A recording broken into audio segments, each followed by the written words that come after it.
In his final days of rule, the old Danish king Harald Wartooth faced the harsh truth of his own death. On what seemed like his deathbed, Harald was haunted by visions of a bleak afterlife in the icy, abandoned lands of Niflheim, far from Valhalla's warrior paradise, where the air rang with the clash of swords and the anthems of the dead.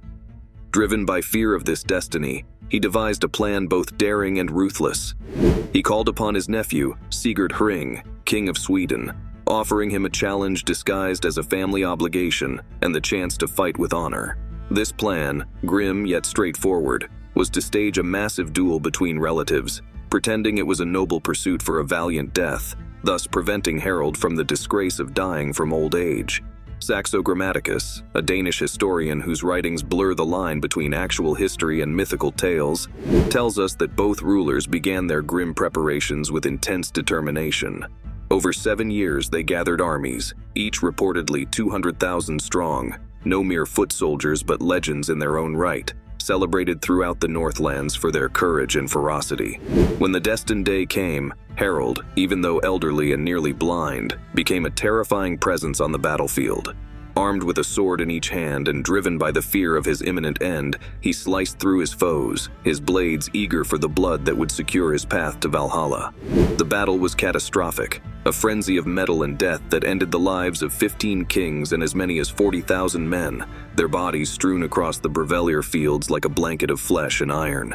Legend tells us it wasn't Sigurd's strike that killed Harald, but the intervention of Odin, the All-Father himself. This divine act at the end of Harald's life provided a fitting climax for a king obsessed with his own legend. He was taken not by simple death, but by the strategic designs of the gods he wished to join. After hearing of Harald's demise, Sigurd, with both relief and gravity, ended the combat.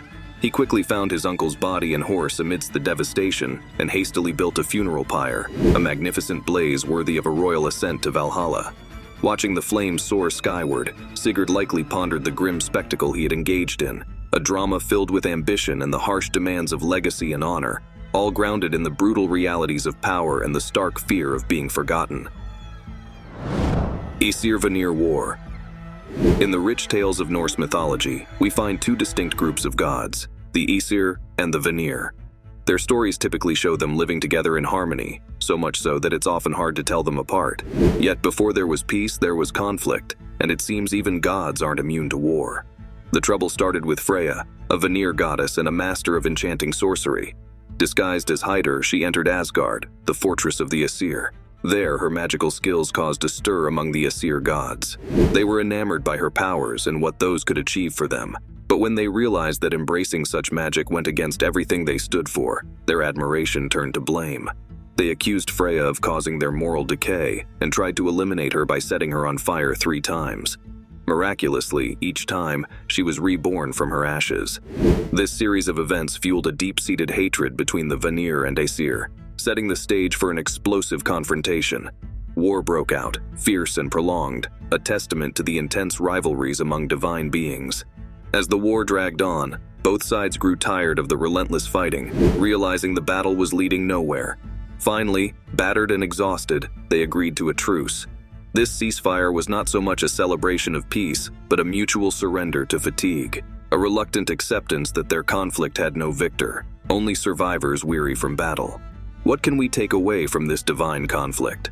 The Asgard Veneer War, with its dramatic clashes and legendary warriors, reflects our own world's endless wars, where even the mightiest can embody the pettiest of human traits. This mythological war wasn't just about magical supremacy and the gods displaying human imperfections, jealousy, revenge, and pride. Amaki. The Amaki, an iconic conflict from Greek mythology, vividly illustrates the battles between the Greeks and the Amazons, a tribe of formidable female warriors. This saga is immortalized in the ancient Athenian art scattered across Greece, reflecting a society both fascinated and threatened by powerful women. In Athens, the western metopes of the Parthenon, perched atop the Acropolis, showcase this legendary battle. Here, the Amazons are depicted not just as adversaries, but as a force invading Attica, suggesting a narrative of foreign peril and heroic defense crafted to inspire and unify the Athenian people under the guise of divine sanction and civic pride. The imagery on the Parthenon, a marvel of cultural propaganda, ensures that every carved figure, every chiseled line on the marble, reinforces the idea of the heroic Greek male defending the civilized world from these so-called barbaric women. Moreover, Athena Parthenos' shield, a magnificent Athena statue crafted from gold and ivory, features a scene capturing a defeated Amazon. This depiction not only glorifies Athenian victory, but subtly underscores the perceived natural order, the divine sanctioning of male dominance and female subjugation, framed as a just outcome of the conflict. Further from Athens, the Temple of Apollo at Bassae holds reliefs depicting two lesser-known Amazon Amakis, the Trojan and the Heraclean. These panels delve into the narrative of Heracles' ninth labor, retrieving the belt from Hippolyta, the Amazon queen. The tales serve as a conduit for showcasing Greek heroism and cunning over foreign savagery. Heracles' quests provide moral and cultural justifications for Greek dominion over the other. Additionally, the mausoleum at Halicarnassus contains yet another portrayal of this myth. It features Heracles in a dominant pose, clutching an Amazon by her hair and readying his club for a death blow. This violent imagery is a stark representation of the Greek ethos celebrating conquest and subjugation, symbolically reinforcing male superiority and female inferiority through mythic allegory. These artistic representations, spanning several significant historical and religious sites, were not mere decorative choices, but deliberate political tools. They provided a narrative that justified dominance over any other, including internal elements within Greek society that threatened the status quo, such as empowered women. War of Vosis and Styx. According to Jordanes, a historian renowned for his records of Gothic wars, there emerges a tale of fierce battle, prominently highlighting the raw clash between aggressors and defenders. In this historic clash, the Goths, led by their king, Styx, confronted the Egyptians, who were propelled into conflict by their own king, Vosis, after he impulsively declared war. The Egyptians, driven by ambition and perhaps a misplaced sense of superiority, advanced towards Gothic territories, only to meet their fate at the Phasis River. Here, Styx had strategically positioned his forces. With a blend of strategic brilliance and brutal efficiency, the Goths engaged the invaders, ultimately enveloping Vosis' troops in a devastating defeat. This battle not only halted the Egyptian advance but severely weakened their fighting spirit, delivering a resonant blow to Vosis' ambitions. Following this stark defeat, a battered Vosis had no choice but to withdraw. The weight of failure overshadowed his return to Egypt. However, it was his own foresight in fortifying his borders that spared him from total disaster. The Nile River, with its formidable and impassable waters, together with the massive walls and fortifications previously erected by Vosis, likely in anticipation of such calamitous days, prevented Styx from pursuing the Egyptians into their own land to deliver a final, annihilating strike. These natural and constructed physical barriers acted as the last line of defense, safeguarding the remnants of the Egyptian forces from total obliteration on their own soil. Thwarted by these robust defenses, Styx was compelled to cease his pursuit. The Gothic king, his hunger for conquest only intensified by the near-total victory, steered his ambitions towards new territories. He left Egypt, leaving behind a king shielded by the vast embrace of the Nile, to initiate a campaign that would see him attempting to carve his legacy across the broader landscapes of Asia. This new initiative was set to demonstrate not merely conquest, but also the resilience and strategic depth of the Gothic armies.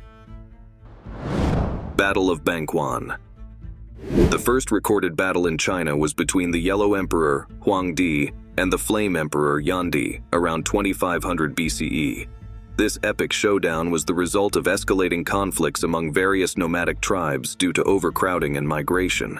As the population under the Flame Emperor swelled, his tribes were constantly on the move, seeking new territories.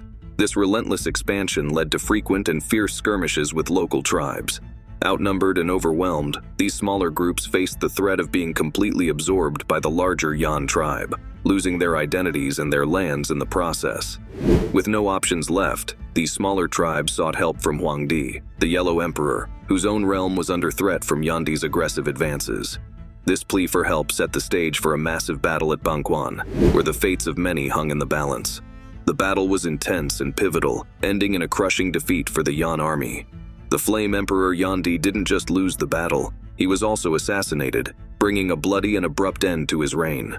Following this dramatic climax, the conquered tribes were forced to swear loyalty to Huangdi, effectively erasing their former allegiances and identities to form a new unified group under Huangdi's rule, known as the Yan Huang Zisun peoples. While marking Huangdi's rise as a dominant power, this conflict also paints a picture of the brutal reality of ancient tribal conflicts. It wasn't just a battle for territory, it was a fight for survival, identity, and power.